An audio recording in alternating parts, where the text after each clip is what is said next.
Guys, and welcome back to my YouTube channel. I want to get straight in the video today and I want to get to the juice of what I'd like to talk to you guys about.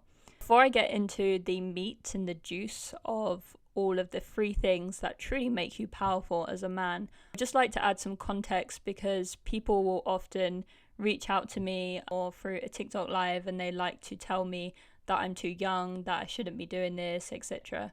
Now, I'd just like to add, I would like to share with you my age. I'm 32 years old.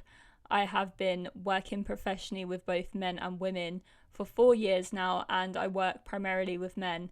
So I just want to let you know that what I'm sharing today is on the basis of what I've seen and the work that I currently do with men and what I've seen over the 4 years of working one-on-one with men. With that being said, let's get into things. First thing that makes you truly powerful as a man is that you are able to take accountability.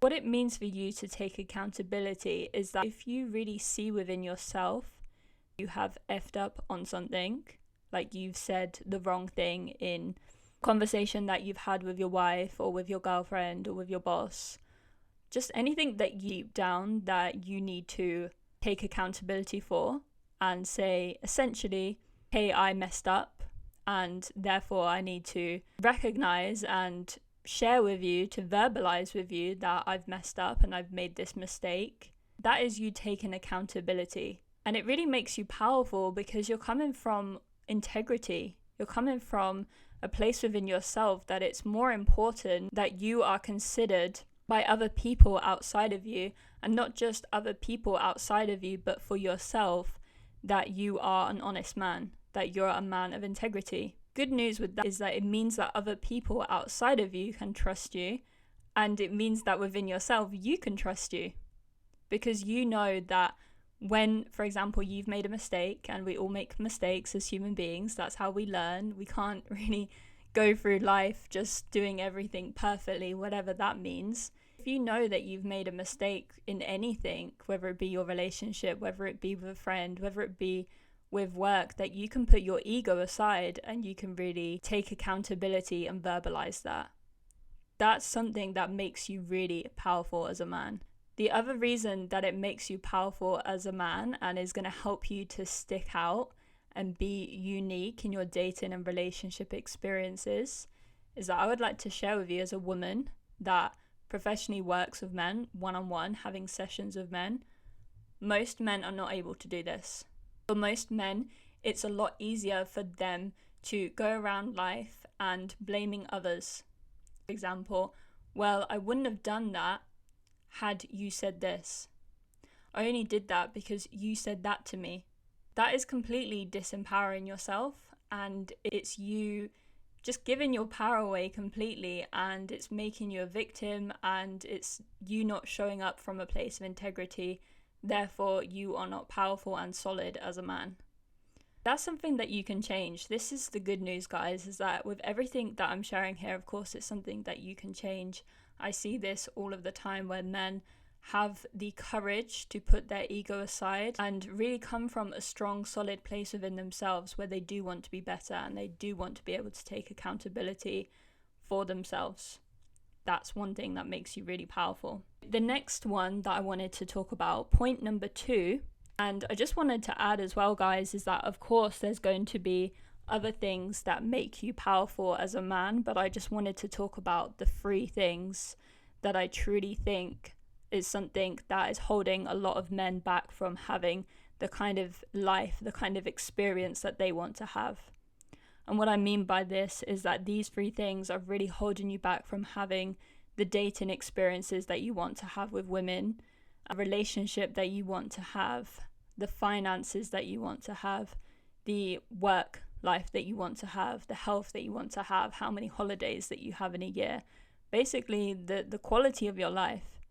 Because I'm not on here to tell you that you should be living a certain life, that you should want to make millions and that you should want to have all of these holidays and this kind of relationship. No, this is your life. But these 3 things are fundamental for you to show up in a really healthy masculine way with divine masculine energy rather than wounded masculine energy.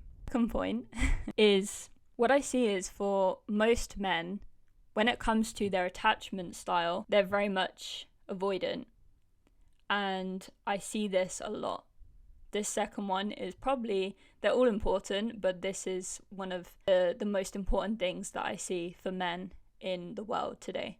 And essentially it's you recognizing your avoidant tendencies and also coming from a place where why you're avoiding certain things in the first place. So let's talk about a few examples.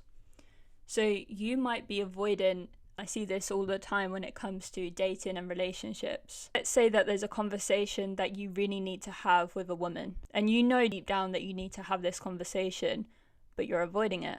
Perhaps you need to have a conversation with your boss. Perhaps your boss is talking to you in a certain way, and instead of you speaking up in a really grounded, healthy way, in a respectful way for yourself and for the situation, you're avoiding it. There's something going on in your neighborhood. Perhaps there's a conversation that you need to have with your neighbor about something that they're doing with, I don't know, the rubbish, whatever it is. The point is that if you're seeing, and if you can put your ego to the side, and if you listening to this, recognize, wait, I think that's me. I think I'm avoidant in one thing in your life, then it's likely that you're going to see how avoidant you are in other areas of your life. Good news is, guys, is that the only reason that you're avoidant is, yes, because of your imprinting. And what I mean by this is your attachment style, because avoidance is a form of attachment style and it's something that you've innocently learned. Good news is that you can be more secure.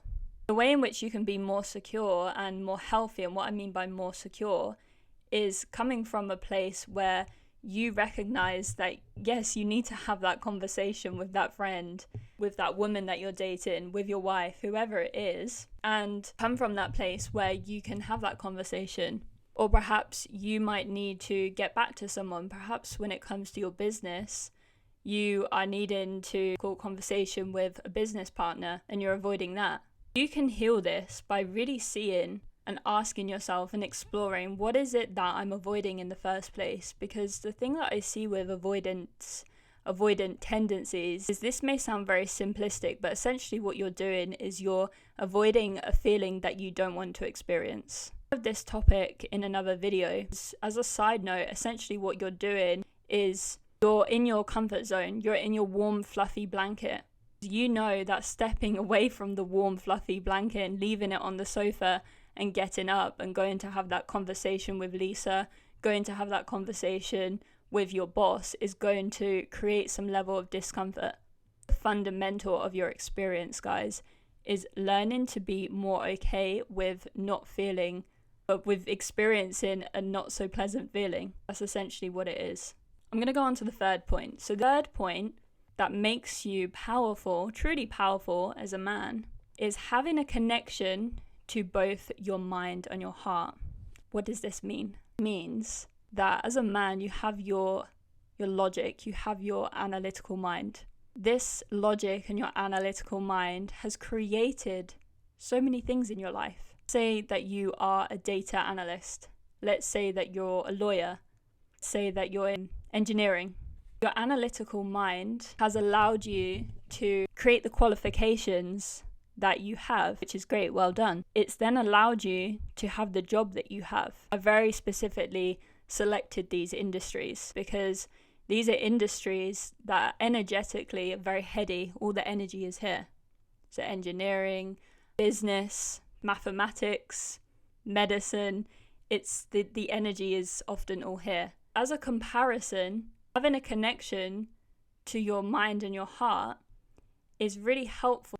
Because when it comes to your mental health, when it comes to your emotional health, when it comes to you accessing what you feel, when it comes to your dating and relationship experiences, your analytical mind, your logical mind is not very helpful. It's like using a fork to eat your soup. Imagine. It's going to be very useless. I was going to say it wouldn't work very well. It wouldn't work very well at all. That's why you having the connection to your mind and your heart is powerful. And I'm going to talk a little bit more about why it's powerful. If you are getting to know a woman or you're in a relationship with a woman, or you're married to a woman, is very much more in her feminine energy. Essentially, what that means in very simplistic terms is that she is connected to her heart. She's connected to what she feels. If you're wanting to connect with her on a deeper level, it's going to be very hard for you if you're cut off from the neck down, where all of your energy comes from your logic and your analytical mind, and you're using that. It's almost like you use that to power your career. You get the promotion, you make more money, you're like, oh, great, this is good. I also be finding that when it comes to connecting with that woman that you're dating, connecting on a deeper level with your wife, and putting your romantic life to the side for the moment, you connecting more with your emotional part of yourself and what you feel and your mental health is going to be more powerful if you're connected to your heart and what you feel. Because if you're connected to your heart, then you're more aware of what you feel as a man.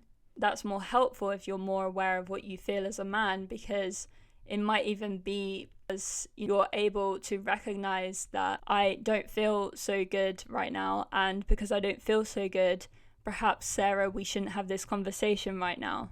Whereas if all your energy, if the focus and the attention is in your head and your analytical mind, and you're trying to think your way to dealing with relationship conflict and your dating life, then that's not going to be very helpful for you. Again, it's like you using a fork to eat soup. It just doesn't really work very well. And the other component to having more of a connection with your mind and your heart is, guys, that as a human being, you are designed to feel.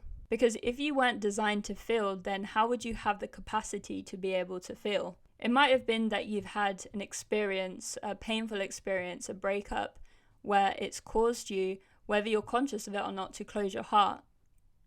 Because you've told yourself that it's not safe for you to feel, perhaps. But the moment that you connect to more of what you feel and connect to more of your heart, and you balance between the two energies, between your analytical mind and the logic, which is going to help you when it comes to your work and booking those plane tickets and your holiday. Then when you're on the holiday and you're with your gorgeous wife, then you can really connect with her on a deeper level. That's where you can really come down into your body and you can connect to more of what you feel, where you're able to share with her what you feel.